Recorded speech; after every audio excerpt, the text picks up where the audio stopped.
Okay, welcome to another ComfyUI Fundamentals tutorial. We're going to be covering advanced masking techniques and compositing in this tutorial. I'm going to raise one thing before we start, which is a lot of this stuff can be done using Photoshop or GIMP or any number of other editing um, programs, and in some cases it would be much quicker for you to use those than to use this process.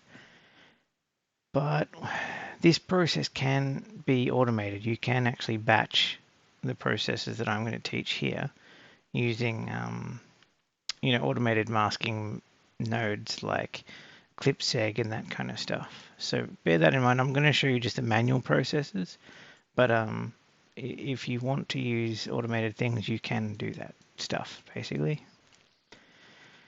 So you'll see this this workflow is a little bit different. It's a little bit more advanced than the other ones because we're using multiple text encoders and we're producing multiple different images. And the reason we're doing that is we are going to be combining these three images into one image, essentially. And in order to do that, we need these. These image previews are they're our resources, basically. And this section is going to be unlinked from what we're going to be doing with image masking and stuff. This is specifically just for one thing, and that's to generate images. So if you have your own version of this, where you have a bunch of nodes and a bunch of clip text and stuff, or messing around with things, I've got a really complicated one that I'm not going to put up, but I use that to generate concepts and brainstorm ideas with my prompting and stuff like that. It's a good idea to have something like this where you've got the ability to just slam down tons of prompts and tons of samplers and just generate like crazy. And so I've got these three images and I'll explain them. So this one is a location. This is a place where we're going to composite these other things into. We're putting it into a haunting liminal canyon made of grey concrete blocks. And then we're going to put a dude in a biohazard suit in here as well. And then we're going to put this weird creature in it too. Hopefully I can find a way of making it fit somewhere in there, but it's part of the journey is making things work. So first off, we're going to need some image loaders. I am going to include this with the prompt. I'm going to include it without all of this stuff, and you'll have to kind of follow along and build these more complicated stuff. This whole stuff up here that I'm going to show you with all the image manipulation, it's kind of a bespoke process. It's not something that it would necessarily lend itself to your processes if you were trying to make art, because this is more of an artistic one-off art type thing rather than a mass-producing type system. So anyway, in order to use these, we're going to get three of them, and we're going to copy the stuff from one to the other. Now, you could save them out from here and then load them the other way, but I just do this because it's quicker. And it keeps me from having all this stuff on my hard drive, basically. So the reason we have these three nodes is because you can see they've got a mask and an image, and that's important. We need the masking and we need the image. And so for both of these things, we want just the subject out of these two images. And this one, we're keeping the entire image. So we're going to mask these out. So right click, open in Mask Editor. And you'll have seen this kind of stuff in my masking tutorial if you've used that. If not, you could go watch that for some more background on this whole process if you want. All right, so unfortunately for us, ComfyUI's masking tool is a little bit wanting when it comes to features, which means that it's very difficult to tell when you've masked a dark shape. And it also means that it's really hard to focus on what you can change the size of this, and that's the only thing you can do. You can't even zoom in on the image, which is a travesty when it comes to actually doing masking. But we're going to mask this, save to node. So this area is now saved as a selectable mask in this node. And because we're going to need this to be coming out as an image, I'm just going to do this. A lot of custom nodes require you to convert your green mask into an actual image mask, and an image mask is pretty, I didn't show this earlier in the other masking thing, but I'll show you now. It's simply a black and white image of this. Now there are things you can do to this in order to refine it, because this is just an editable image, which means that you can go into things like WASSuit. You can open up all your image editing stuff in here. You can do all kinds of stuff like changing the region stuff. You can tweak stuff. You can run feathering. You can smooth the edges of things. There's all kinds of crazy stuff you can do to try and refine these mask edges. But we're not going to really bother with it because, oh, maybe I will. Why not? Let's just use the simplest one we can. We'll do a post-processing image blur. May as well. That way we can preview image. Now if we raid this to 22, it'd be much too high. So we're going to lower it to 14. Now we'll go to 10.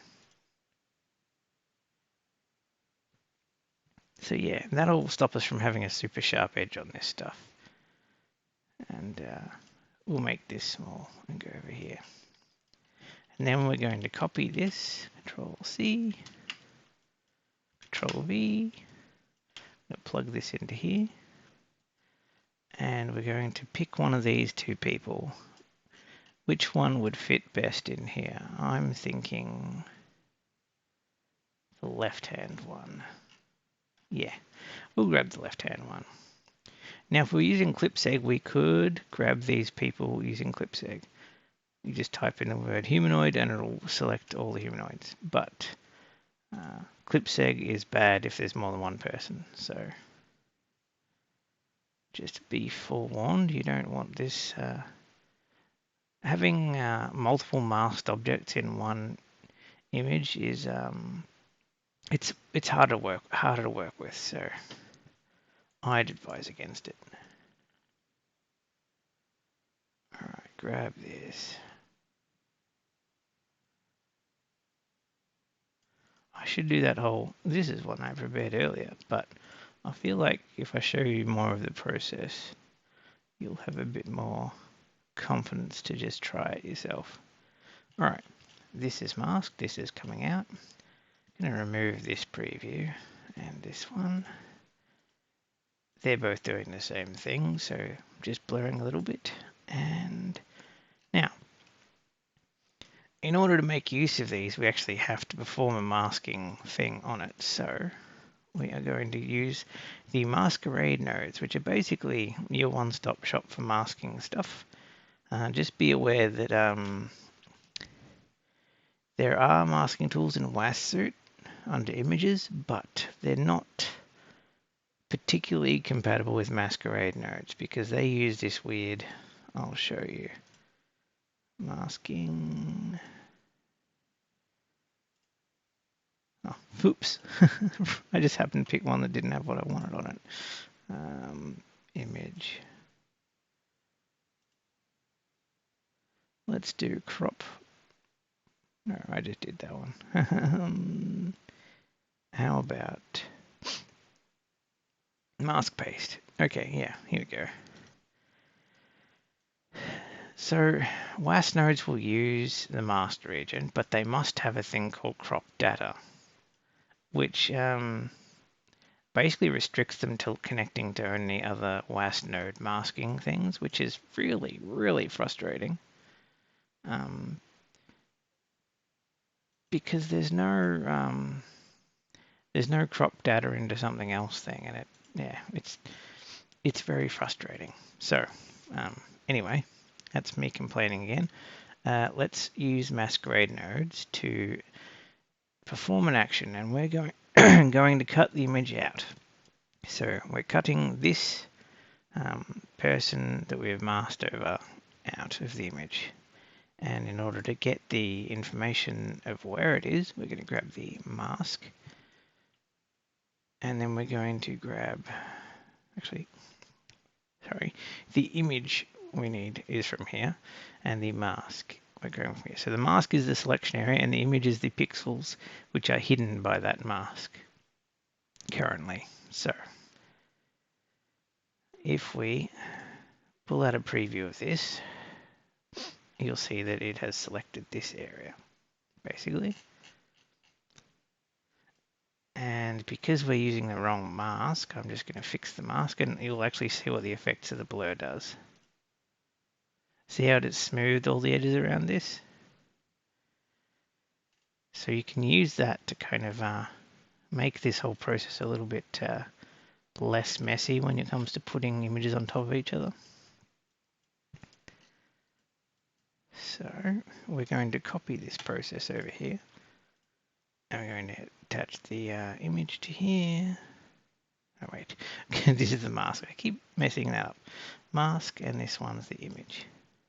And preview. All right, and so we've got a dude here. So now that we have this stuff here, this is our resources we're going to be using. We're basically building a stack of resources that we can put in another image.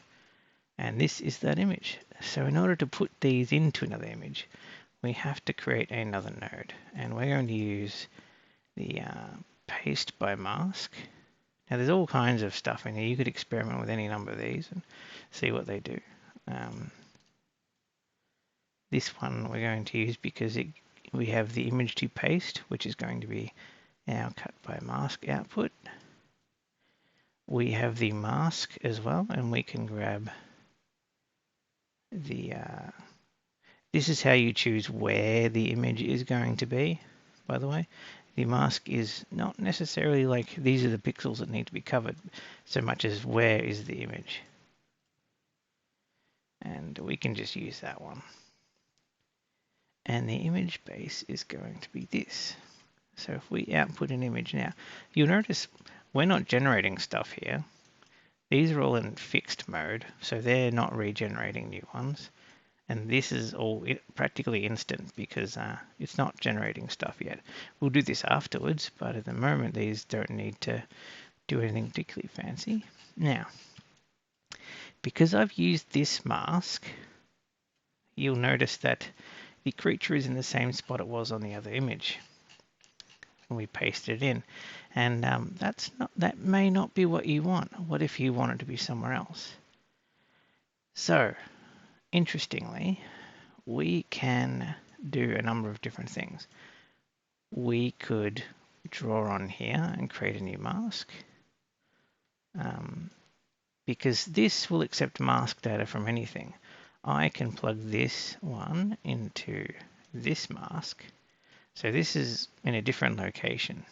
And if we queue the prompt, it's tried to put our creature over against the wall where this guy actually comes from. So if we can change these settings, that'll change how it tries to place it in the image as well. So this one tries to keep it the right size and the right ratio and fit within the masked area. So that's a good way of making an image smaller or possibly bigger if you fill up the whole size of the screen. This tries to keep it the same size as in the original, and this keeps it the same size and doesn't use the mask to hide stuff. So this one's good for putting stuff on top of things. This is good for putting stuff in a window, for example.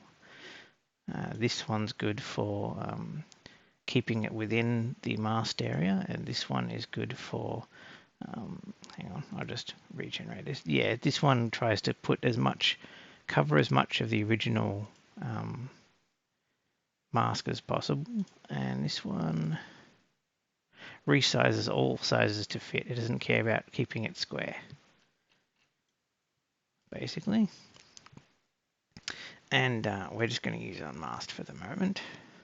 So I'm going to show you the other way of doing this. So I've used this mask to do that, but I could use any mask. I can let's do a let's just copy this image, clone. Yep. So now we have this, and we're going to now draw in here. Elsewhere, we're going to go mask editor, and I want that creature to be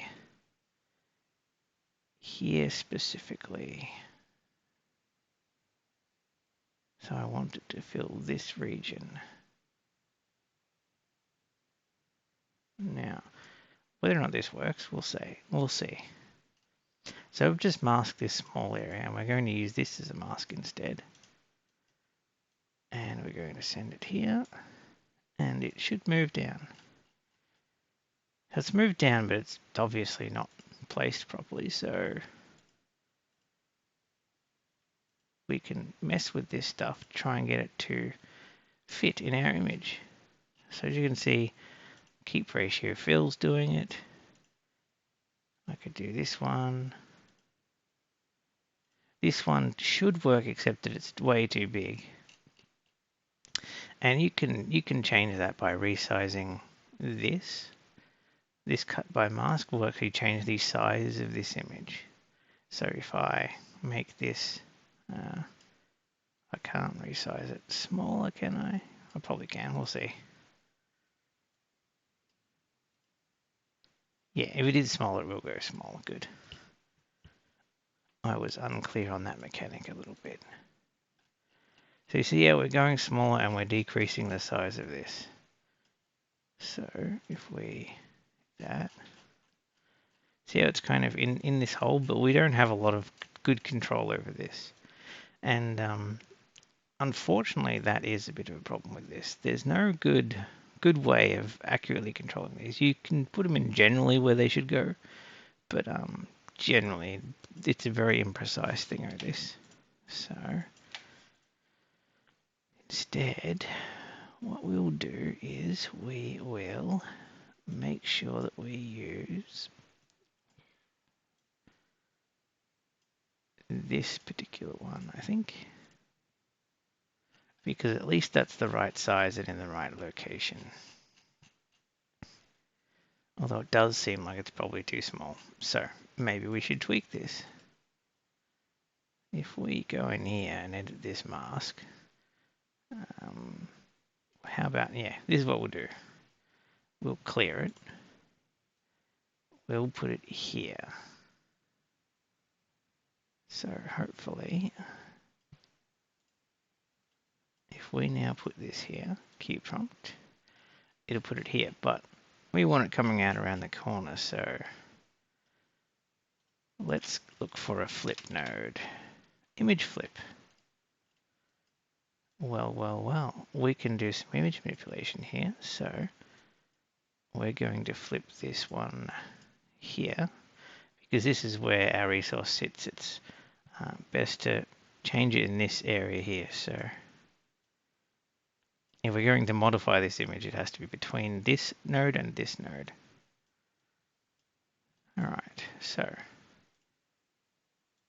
now we have turned it around. But as you can see, this image doesn't really fit our needs, does it? So maybe we should just generate another one.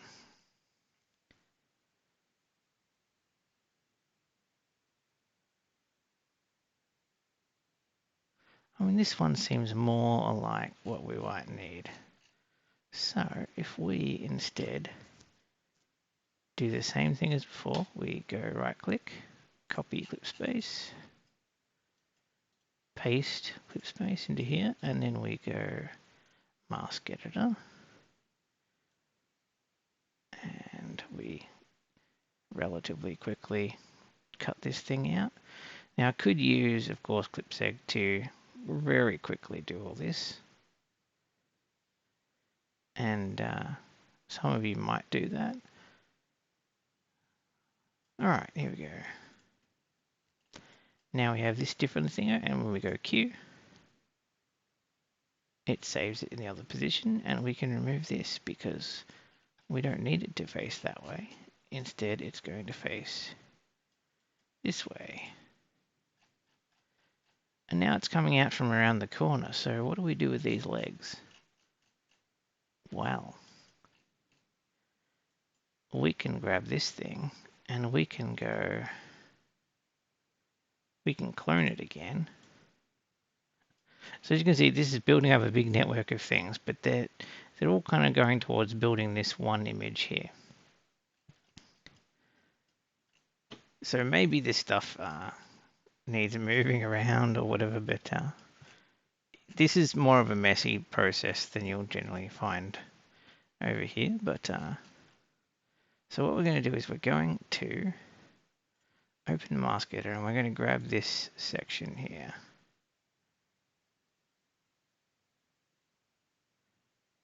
Now, can we can remove, good. I wish I could just hold a key and make it move straight. So as I said earlier, this is not an optimum way of doing things, but it is a way that you can do things. So we're going to mask this stuff and we're going to, we'll do the clone again. We'll grab the image, we'll grab the mask. Oh yeah, mask to image, sorry. And this tutorial is probably going to go a bit longer than the other ones. Because we still have more to do with this. All right. So what we are actually doing is we are going to paste again. So we're going to clone this, pasting this, keeping the original, and we're going to use this mask to do it. And we want a sharp-edged mask. So we don't care about the blur for this one. And because we now have two things, you'll see how we build a little tree and it comes to here and then to here, and then it's like, okay, again, we have to combine these two. So clone this. The image to paste is going to be the top one, and the image base is going to be the one with this on it. So the idea is to, oh, whoops, mask. I need this mask. Yeah, in theory, if I'm correct. Damn. Oh wait, here we go.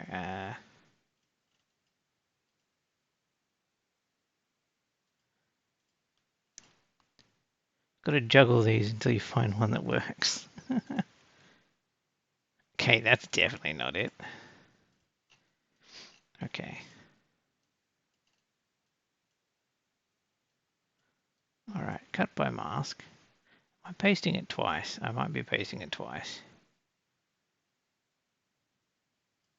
Yeah, I think I might be doing it twice. Hang on. I need to see what this is doing first. Okay, that is the correct image, so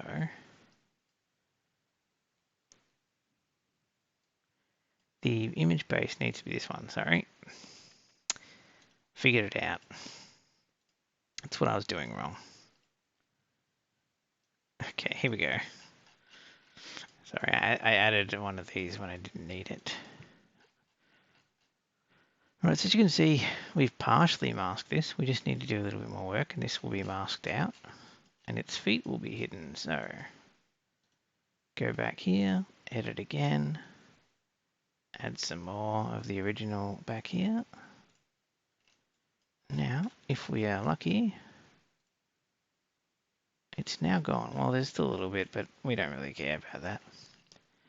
So now the creature looks like it's coming out from around the corner. And we'll put that there, and let's add Mr. Hazard Suity guy as well. So now we need to use another paste mask, obviously. And we're going to use you. And we're going, because it's going to be in here, we'll paste this one. And the mask is going to be the one from here. And we need the kind of blurry one, so should be this. Yeah, this one will do. Oh, I hate that. Do the mask as I have told you to do them, not whatever you are doing at the moment.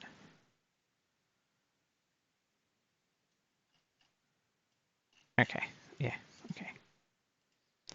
Preview. Okay, so he needs adjusting as well.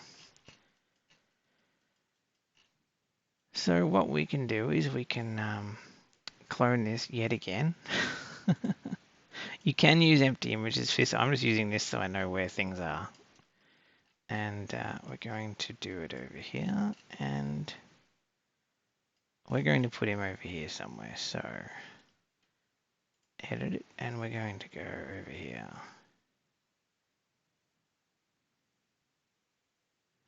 This way we can try and make him be on the actual floor,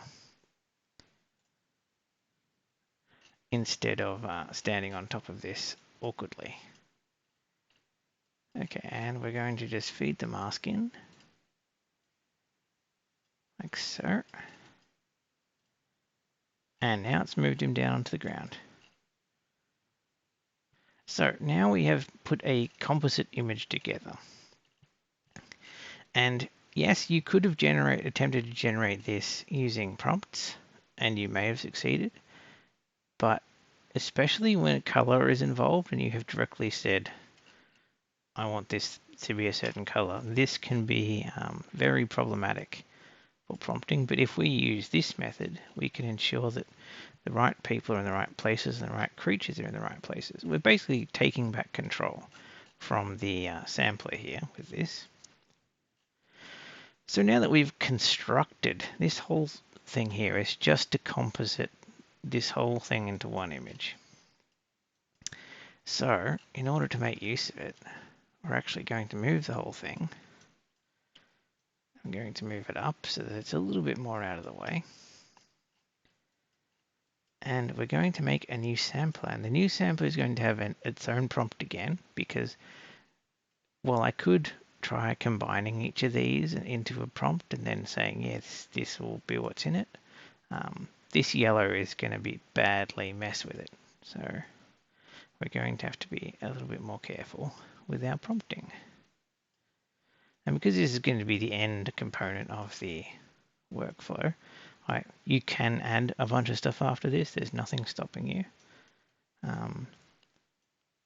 We're just going to end it here with this one, and then we're going to pull out a clip, and we're going to grab the clipped thing as well. And so you'll notice that the negative is shared across all of them, by the way. This saves me the time of rewriting this every single time. And on top of that, having separate prompts for each of them is a great way of controlling what you're going to be doing in multiple images. So we're going to say scientist wearing a hazard suit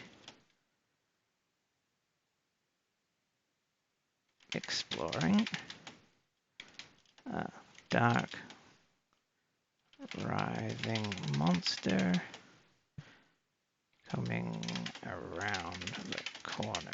Okay, so whether or not that helps us much, who knows? We're just trying to describe this image as much as possible.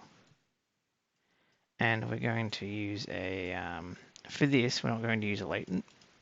We're going to use another load image. And it's going to be this.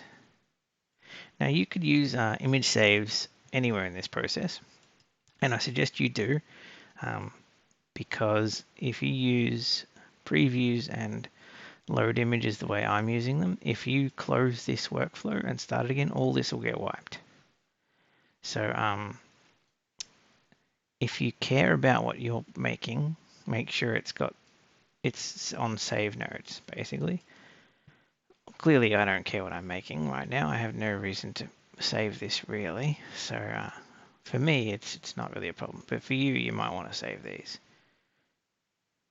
And we'll do a v encode, and we will do v back here. I was being messy with the cables because this is the end spot. Okay, grabs that, and we are going to bring this way down to like 3. This is kind of a tuning process where we're doing an image to image essentially. And the idea is to change this image as little as possible, but use the denoising that we do here to fix up the editing mistakes caused by the compositing. And if we do it right, it should maintain most of its details.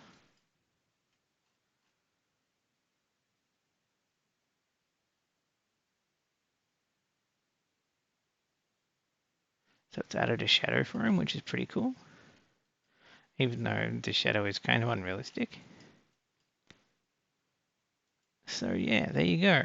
As you can see, it has messed up some stuff. You could regenerate this a number of times, so we can go again and do it repeatedly in different seeds, different thingos. You can tweak it as much as you want, and then you can move this on to the next step and the next step. You're upscaling and so on.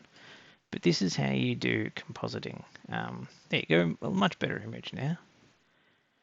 This is how you can do compositing stuff. Now, you can probably stop there if you want, but I'm going to keep going because there's more we can do to this using similar techniques, because we can use image manipulation over here to cause some cool effects. So I'm going to put this on fixed. I'm just going to regenerate it. With fixed, I can ensure that the image stays the way I want it to be for my future work, so that I can make sure that if I'm doing the very specific thing, it's a good idea to have all the back stuff just kind of holding still. All right, that seems good enough. My main concern is the back of this guy's head. Let's do a image. I'll show you a cool thing you can do where we... No, wait, I'll do this one. Gradient. See, there's this annoying thing that ComfyUI does not have. It has a thing called an empty... it has a... Oh, whoops, wrong one. So, talking and trying to do complicated things at the same time. Gradient, yeah, that, okay. So ComfyUI does not have a lot of basic nodes that would be kind of a good idea to have. And one of those, it has an empty node, right? It has the latent, empty latent image, but it doesn't have one where you can just set a color. There's no empty solid color, which is kind of crap, right? But if you have WAS nodes, you can cheat it with an image generate gradient. I mean, you could use an image loader if you have one, like an image handy, but if you are super lazy, you can just do this. Now I'm going to add a little bit of red to this. Let's do 50, 60. Yeah, that'll do. And so this is RGB, by the way, and this is the percentage of this gradient thing. So this is where on the image this value will be used, and it spreads out between them. So if I do 0, 60, whatever, it'll go red, and then if I go like 10, 0 dash 60 dash 0, I'll just show you a preview. I might as well show you how this thing works while we're at it. So you can see it's making gradients. If I keep prompt, So it's just at 10, but if I put this at 70, see how it stretches out. So this is a really good way of tuning your images, by the way. You just have to know the RGB values of things. I'm trying to remember an RGB value at the moment, but it's probably going to be wrong. That was wrong. That was pretty wrong. 10, why not? And then we'll go 30 green and then no blue. No, wait. RGB, yeah. So this is blue. 0. Why not? We'll use this one and I'll show you what this does to it. Right. So this shows me what this is doing, and it can go here, and we're going to be combining some stuff. So we're going to pull out a image post-process blend. The blend node is amazing, and you will find yourself using it a lot if you do this kind of stuff that I'm about to show you. So if we blend this gradient with this image at 50%, we are going to get this image. As you can see, the color's a bit meh and so on. So I'm going to raise this a bit more, give it a bit more thingo. All right, now, if we do multiply, we can subtly change the way it's handling things. We can do screen. So we can see how it's changed the top color of this image and a little bit of green on here. So we're able to tweak how our colors are in certain places on this image this way. So if we use something like this, we can just trying to tweak it for a very specific look to the background. So this is a good way of, if you are actually an artist and want to actually make images that you want to make, using this stuff to tweak your images as you go. So now that we have tweaked this in the way that I wish to do, we will pass it through another VA encode. And as you can see, it's getting very messy over here. So we're going to shift things. And this here and this here, yeah. I feel like I need this stuff. Control C, Shift V. That's hooked up wrong. Damn. I thought they had fixed this, but it looks like they're still not quite how I'd like it, but good enough. All right. I'm just complaining about nothing again. Model, yep. We don't need that. We need this. And it is here. So, let's pull another one of these, and we'll use the same prompt. So we may as well put it in the bus that doesn't yet exist.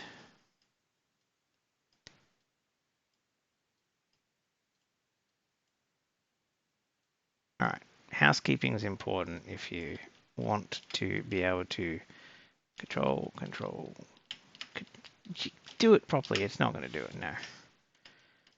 Control C, Control V. I wish I could Control Shift V with these, and then it would drag from the current node that I had selected instead of the previous one. That's what I wish. Okay, that plugs in. And then we can plug in the negative and the positive. All right, we're nearly done. We're nearly done. Nearly done. All right, now. Oh dear. I've done something weird. Okay, the tolerances. I think that's what I did. Whoops. I messed up the image. Yeah, my gradient got messed up when I tried to drag this box, and I dragged this slider thing out.